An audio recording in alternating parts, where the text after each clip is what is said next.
அருட்பெரும் ஜோதி அருட்பெரும் ஜோதி தனி பெரும் கருணை அருட்பெரும் ஜோதி. எல்லா செயல் கூடும் என் ஆணை அம்பலத்தே, எல்லாம் வல்லான் தாளே ஏத்து. வாழ்க வையகம் வாழ்க வையகம் வாழ்க வளமுடன். குரு வாழ்க குருவே துணை. திரு அருள் பிரகாச வள்ளலார் ராமலிங்க சாமிகள் பாடி அருளச் செய்த திருவடி புகழ்ச்சி பாடல் 110.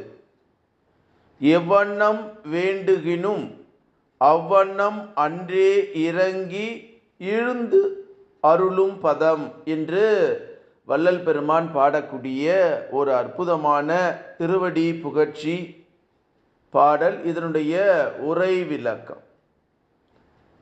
திருவடி, இத்திருவடி வேண்டியதை வேண்டியாங்கு வழங்கிவிடுமா? அப்படியானால் நாம் எதை வேண்டுவது? நமக்கு எது உண்மையான தேவை? உண்மையை அறியாமல் மனதில் பட்டதையெல்லாம் வேண்டி பெருமாயின் அதனால் நன்மை ஒன்றும் உண்டாகாமல் போனால் அன்றி ஏதேனும் தீமையும் கேடும் ஏற்பட்டு விடுமாயின் விபரீதமாய் போய்விடுமே.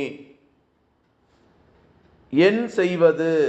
ஆகவே வேண்டுதல் அதி ஜாக்கிரதையாக இருக்க வேண்டி உள்ளது.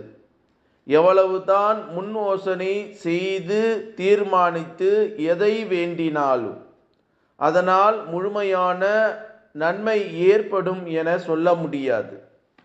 ஆகவே நாம் நம் தேவையை தீர்மானித்து வழங்கும் பொறுப்பை அவரிடத்திலே விட்டு விடுவோம்.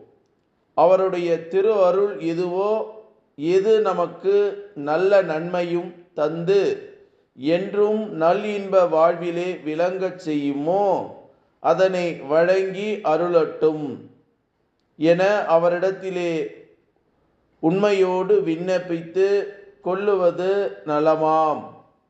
திருவடி முன் நின்று அப்படி வேண்டிக் கொள்வோமாக என்று திரு அருள் பிரகாச வள்ளலார் ராமலிங்க சாமிகள் பாடி அருளச் செய்த இந்த அற்புதமான திருவடி புகழ்ச்சிக்கு சாமி சரவணானந்தா அவர்கள் சொல்லக்கூடிய அற்புதமான மெய்ஞான கருத்து.